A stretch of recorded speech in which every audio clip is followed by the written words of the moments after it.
With all that said, though, I do have a feeling that the film is not meant to impress critics like me or for the general public. It has one target audience and one target audience only, and that is the fans of the franchise. This can be completely debunked using personal experiences. A good chunk of my real-life friends don't have a lot of experience with Ratchet and Clank and enjoyed the movie just fine. Heck, one of them even said the movie was an underdog and really deserved more praise. And I think they go under the general public area.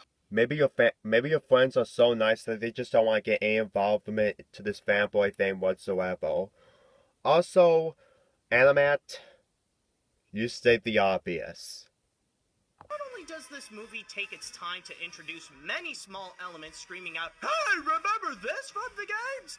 but it also throws in many PlayStation references to please the gaming audience.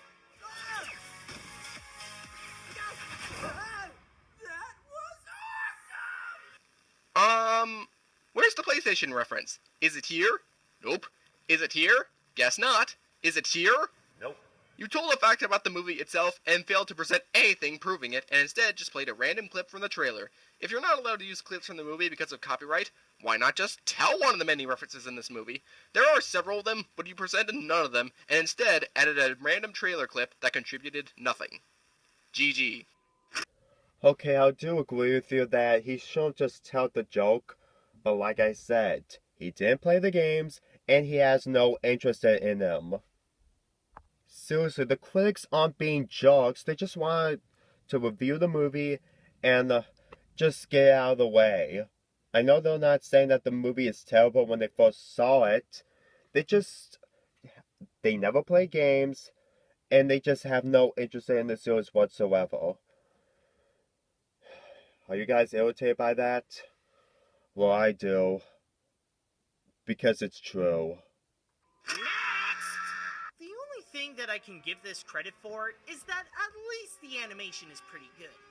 Even if I haven't played the games, I can tell the overall look and design of the characters are very faithful to how they appear in the games.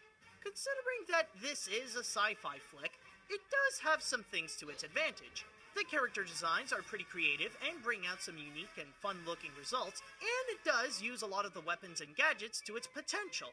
If only they were subtler about them instead of pointing a giant arrow to them saying that it's a reference to the games. Also, I will say that even the character animation is well done. They don't have the best reputation, but the animators at Rainmaker do show that they have talent. Not to mention the other elements in the visuals are well done, like the textures, the lighting, and especially the effects. However, now that the good portions are out of the way, there are some things that could be problematic here. The one issue that seems more of a distraction with the visuals is that it looks like it wants to be Star Wars. What in the name of... What? You're actually commenting on how it wants to be Star Wars? No. It wants to be a representation of its own franchise. Star Wars and Ratchet and Clank share almost nothing in common aside from both being sci-fi films taking place in immense galaxies. If we're going by your judgment, it'd be perfectly fine to say the Silent Hill movie was trying hard to be Saw. Screw me. Okay, first of all, you're right, but there's something you need to understand. That's not what Animat is talking about. How I know this? Well, let me show you this. I think what he was referring to is the backgrounds. You see, when he sees the backgrounds, he just thinks of himself that it's more like Star Wars. I know that they don't have lightsaber and stuff, but he was just pretty much too focused on the backgrounds. For example, Veldin is like Tatooine. Even though Tatooine's houses aren't the same as Veldin's, but they are in the desert, so I can really understand what Animat is trying to say. And here's another example. Metropolis is just like Coruscant. Even though they're not the same and Coruscant is way bigger, he pretty much sees this more of a comparison to another movie, and they look the same. I can understand that though the Ratchet and Clank and Star Wars aren't the same, even though they're sci-fi films, and you're right. It's just that he looks way closer to the movie than you think. He just sees the backgrounds completely the same from Star Wars. And besides, he didn't explain the fight scenes or any of that that is similar to Star Wars. Well, the shooting, but that's common in sci-fi movies. And I do agree with you that Ratchet and Clank isn't the same as Star Wars since they're different, but anime just look at the movie way closer than you think. Every place that Ratchet and the Galactic Rangers go to feel like they've been lifted directly from Star Wars. So it takes away some of the originality that the franchise would offer. Would offer? What the actual heck do you know about originality in the franchise since you haven't played any of the games? While on the subject, if we're going by your logic of every location feels like it was ripped from Star Wars, we can draw comparisons between Star Wars and literally every movie that came out after and even before it. Does every film that has an immense atmosphere and with different themed areas automatically count as a Star Wars ripoff? Because that's what your argument is telling your viewers. You might not have meant it that way, but that's what you're saying with that point. Please refer to my last statement because I'm not going to repeat myself. And secondly, what you said about Star Wars ripping off, not whipping off Star Trek or any of that, I just got nothing to say about that. And you're not right. It's just that you're missing the point. I have always showed you what he's referring to, and even though you may understand that he's wrong about Star Wars and Ratchet and Clank aren't similar, but I just look into it way much. Just, if you're gonna make a commentary on a critic, you should understand what they're going through. Seriously, they didn't play the game and they have no interest in it at all. Just like every other franchise, Pokemon, video games, Fred, etc. This commentary is why it's so awful by many people. I'm really sorry, but it's true. Continuing on. Next!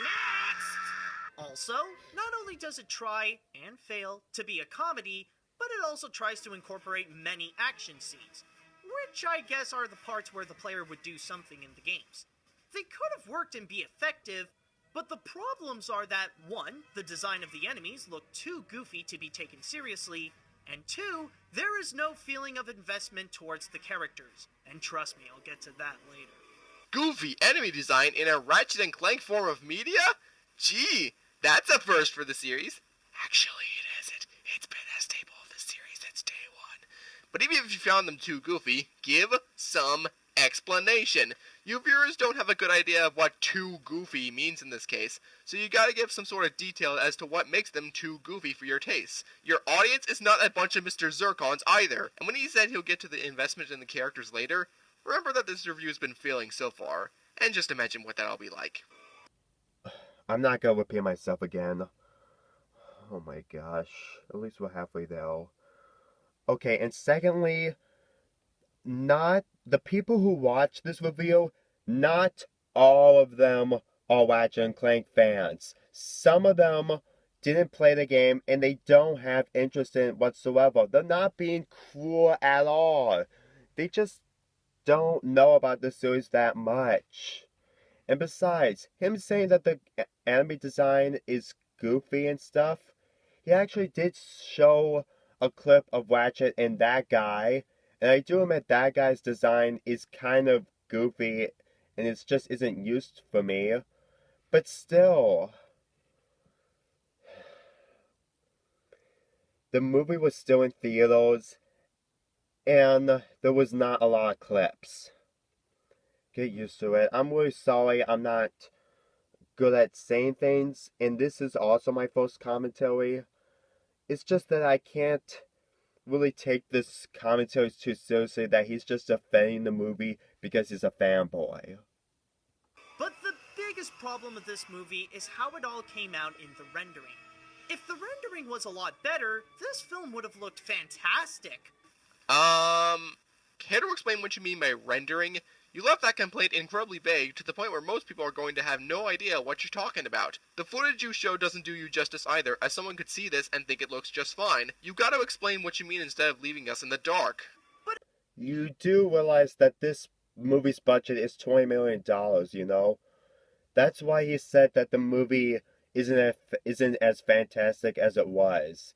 And the reason why he didn't explain it is because I just told you the budget was $20 million.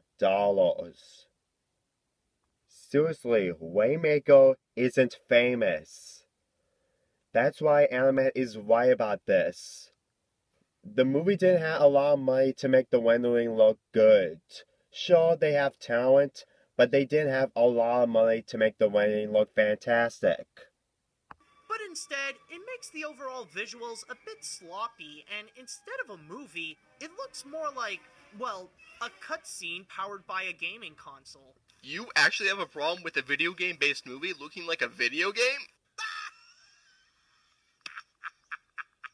Do you not realize how laughably stupid that sounds? Yeah, I just don't agree with Animat's statement though. It's just pretty much what everyone feels when they didn't play the game. I really got no comment about this, and I do agree with him because, well, it's kind of true. That's pretty much the only thing I can agree with him about the critics not playing the games at all. That was actually kind of hilarious. If these are the playable characters in the games, then I would probably never go play a single Ratchet and Clank game. I'll say this right now that the heroes of the film are purely despicable and poorly written. Starting with Ratchet, he begins as the old trope of the guy who wants more in life and dreams to be a galactic ranger. But once he becomes one, he's now just the bland hero who's so uninteresting, he would just blend in with the other characters for a good chunk of the movie. Explain! Gee, his numerous failures at elaboration are making me sound like a broken record. Please fulfill my two statements because I'm not repeating myself. And second, please don't make that clip. No one loses clips anymore. As for Clank, he's basically a ripoff of C-3PO, but just take away any sort of personality. Back to the freaking Star Wars comparisons that make no sense, I see. Tell me, Matt, if Clank's a C-3PO knockoff, why can't Clank speak in 6 million languages? Why didn't C-3PO get in the center of any action scene and was always the one to cower away from them? Why do they have different personalities? You know, since you have almost 50k subscribers and lots of positive feedback, I expected you to be more professional instead of saying crap like this. And again, there are details right in front of you proving that statement completely wrong. But you didn't realize them. And also, you're the first person I've heard say this. It's almost like you're not thinking of professional criticisms, and instead yanking random petty complaints out of your butt. The reason that he made that Star Wars thing again is because Clank and C-3PO act the same way.